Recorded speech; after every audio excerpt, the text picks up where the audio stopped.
नमस्कार मेरे प्यारे देशवासियों और हमारे आदरणीय पेंशनर्स, आप सभी का हमारे इस खास न्यूज सेगमेंट में बहुत बहुत स्वागत और अभिनंदन है।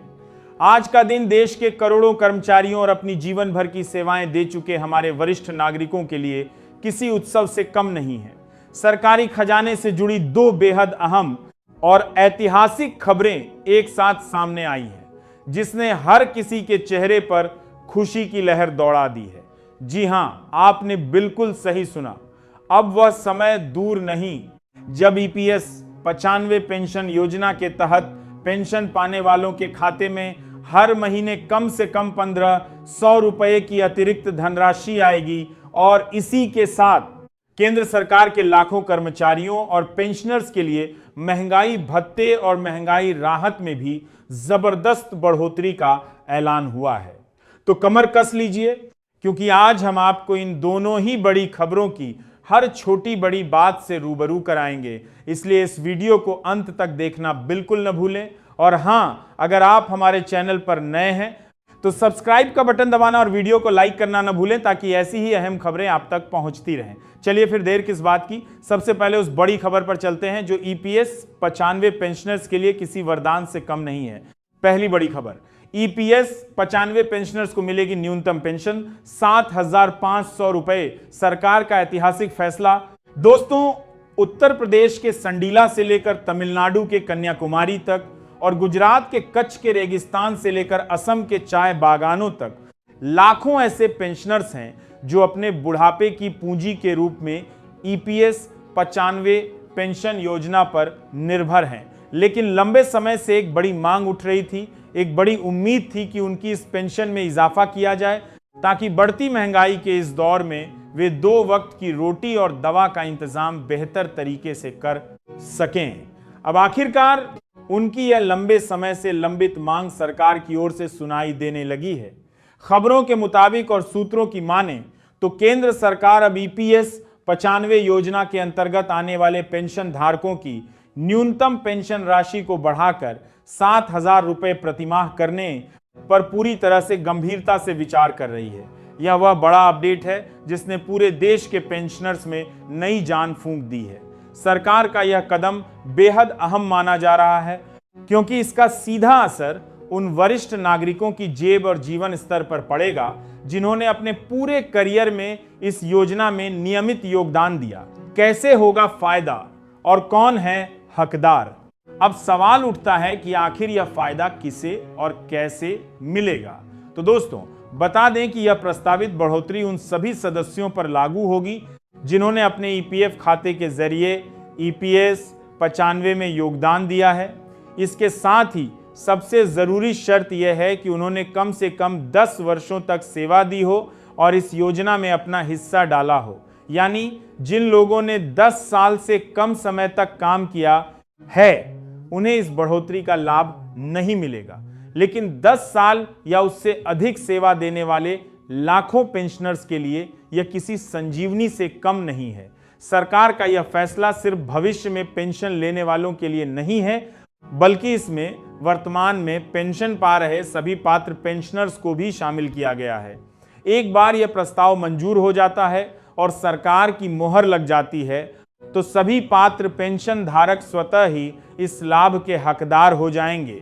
सरकार का मकसद बिल्कुल साफ है, देश के हर उस बुजुर्ग को जिसने अपने जीवन का एक लंबा हिस्सा देश की सेवा में लगाया, एक सम्मानजनक और सुरक्षित जीवन प्रदान करना।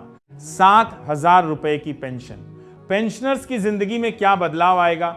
अगर हम गौर से देखें तो पेंशन राशि में यह बढ़ोतरी सिर्फ आंकड़ों का खेल नहीं है, यह एक सामाजिक सुरक्षा कवच है।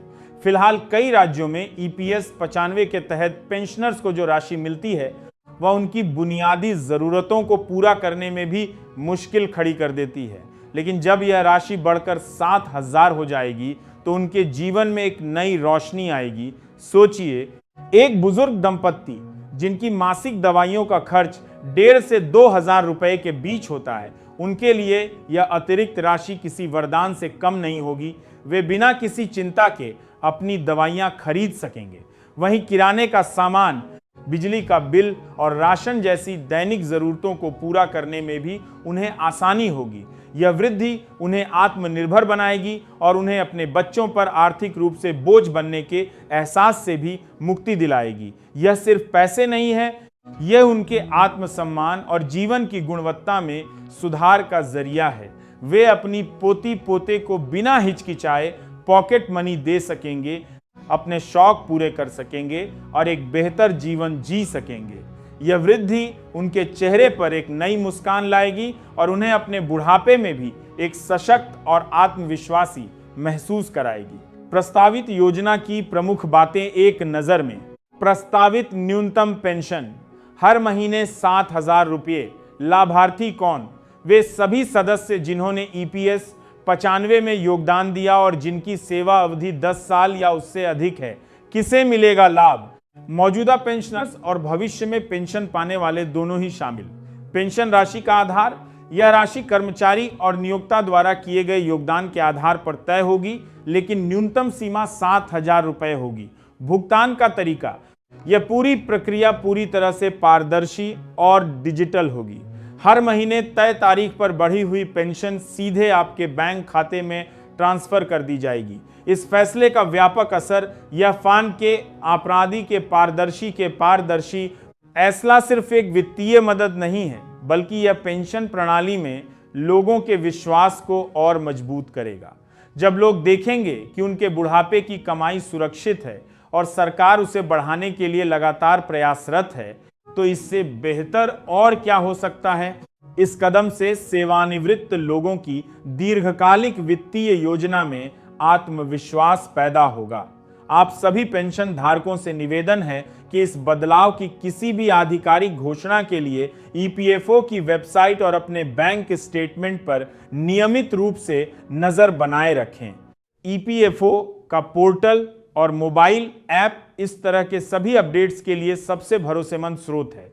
साथ ही सुनिश्चित करें कि आपका आधार कार्ड, बैंक खाता और मोबाइल नंबर आपके EPF रिकॉर्ड से लिंक हो, ताकि कोई भी भुगतान बिना किसी रुकावट के हो सके। जल्द ही जब यह योजना लागू होगी तो यह देश के करोड़ों बुजुर्गों के जीवन में एक नई सुबह लेकर आएगी। दूसरी बड़ी खबर, केंद्रीय कर्मचारियों और पेंशनर्स के लिए महंगाई भत्ते में 4% का उछाल। जानिए पूरा गणित। खैर, अब बारी आती है दूसरी उस धमाकेदार खबर की जिसने देश के करीब 1,25,00,000 कर्मचारियों और पेंशनर्स की खुशी का पारा चढ़ा दिया है। दोस्तों, यह खबर बेहद अहम है क्योंकि यह सीधे तौर पर हर महीने की तनख्वाह और पेंशन से जुड़ी है। जी हां, केंद्र सरकार ने एक बार फिर अपने कर्मचारियों और पूर्व कर्मचारियों की झोली भरने का फैसला किया है। बढ़ती महंगाई ने आम आदमी की कमर तोड़कर रख दी है। हर रोज दूध, सब्जी, दाल से लेकर पेट्रोल, डीजल तक सबकी कीमतें आसमान छू रही हैं। ऐसे में सरकारी कर्मचारियों और पेंशनर्स के लिए यह राहत की खबर किसी मसीहा से कम नहीं है। प्रधानमंत्री जी की अध्यक्षता में हुई कैबिनेट की अहम बैठक में महंगाई भत्ता और महंगाई राहत में 4% की बढ़ोतरी पर अंतिम मुहर लगा दी गई है। हाल आगे कुछ खबरों में 3% की बात कही जा रही थी, लेकिन अब साफ है कि यह बढ़ोतरी 4% की दर से होगी, जो एक बड़ी राहत है। कब से लागू होगा और कितना मिलेगा फायदा? अब सबसे अहम सवाल यह है कि आखिर यह बढ़ा हुआ भत्ता कब से लागू होगा और इसका फायदा आपके खाते में कितने रुपए के रूप में दिखेगा। दोस्तों, यह बढ़ोतरी एक निश्चित तारीख से पूर्व प्रभाव से लागू हो सकती है। फिलहाल सरकार इस पर विचार कर रही है, लेकिन आमतौर पर DA में बढ़ोतरी जनवरी और जुलाई से लागू मानी जाती है। महंगाई भत्ते की गणना आपके मूल वेतन के प्रतिशत के रूप में होती है। मान लीजिए कि किसी कर्मचारी का मूल वेतन 20,000 रुपए है।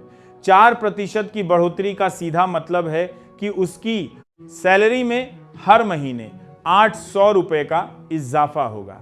वहीं अगर किसी का मूल वेतन 50,000 रुपए है तो उसे हर महीने 2,000 रुपए अतिरिक्त मिलेंगे। यह सीधा पैसा उनकी जेब में जाएगा और महंगाई से निपटने में उनकी मदद करेगा। पेंशनर्स के लिए भी यही फॉर्मूला लागू होगा। उनकी मूल पेंशन में 4% की बढ़ोतरी होगी और यह अतिरिक्त राशि उन्हें हर महीने महंगाई राहत के रूप में मिलेगी। यह बढ़ोतरी उनके जीवन स्तर को बेहतर बनाने में मददगार साबित होगी। कुल कितना हो गया महंगाई भत्ता? दोस्तों, अगर हम बात करें कि अब कुल महंगाई भत्ता कितना हो गया है, तो फिलहाल केंद्रीय कर्मचारियों को जो डीए मिल रहा था उसमें यह 4% की बढ़ोतरी जुड़ जाएगी। मान लीजिए कि पहले डीए की दर 42% थी, तो अब यह बढ़कर 46% हो जाएगी। लेकिन यह आंकड़ा अंतिम नहीं है, क्योंकि सरकार ने अभी आधिकारिक तौर पर इसकी घोषणा नहीं की है। जैसे ही आधिकारिक आदेश जारी होगा, हम आपको तुरंत अपडेट देंगे। लेकिन इतना तय है कि यह बढ़ोतरी कर्मचारियों और पेंशनर्स के लिए बेहद फायदेमंद होगी। इससे न सिर्फ उनकी मासिक आय बढ़ेगी, बल्कि उनकी बचत करने की क्षमता भी मजबूत होगी। यह पैसा वे अपने बच्चों की पढ़ाई, अपने स्वास्थ्य या किसी अन्य जरूरत पर खर्च कर सकेंगे। महंगाई भत्ते में बढ़ोतरी का असर। महंगाई भत्ते में यह बढ़ोतरी सिर्फ एक संख्या नहीं है, बल्कि यह लाखों परिवारों की जिंदगी में सकारात्मक बदलाव लाएगी। इससे बाजार में मांग बढ़ेगी, क्योंकि लोगों के पास खर्च करने के लिए ज्यादा पैसे होंगे। इससे अर्थव्यवस्था को भी गति मिलेगी। छोटे दुकानदारों से लेकर बड़े व्यापारियों तक सभी को इसका फायदा होगा। यह एक ऐसा कदम है जो न सिर्फ कर्मचारियों को राहत देता है, बल्कि पूरे देश की अर्थव्यवस्था को मजबूत करता है। सरकार का यह फैसला दिखाता है कि वह अपने कर्मचारियों और पेंशनर्स के कल्याण के लिए पूरी तरह से प्रतिबद्ध है। यह उनके प्रति सरकार की संवेदनशीलता को दर्शाता है। क्या है ईपीएस 95 योजना? दोस्तों, आप में से कुछ लोगों के मन में सवाल हो सकता है कि आखिर ये ईपीएस 95 योजना क्या है। तो चलिए इसे भी आपको सरल भाषा में समझाते हैं। ईपीएस का मतलब है कर्मचारी पेंशन योजना।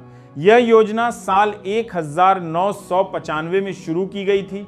इसके तहत असंगठित क्षेत्र के उन कर्मचारियों को पेंशन दी जाती है जो ईपीएफओ से जुड़े होते हैं। इस योजना में कर्मचारी और नियोक्ता दोनों का योगदान होता है।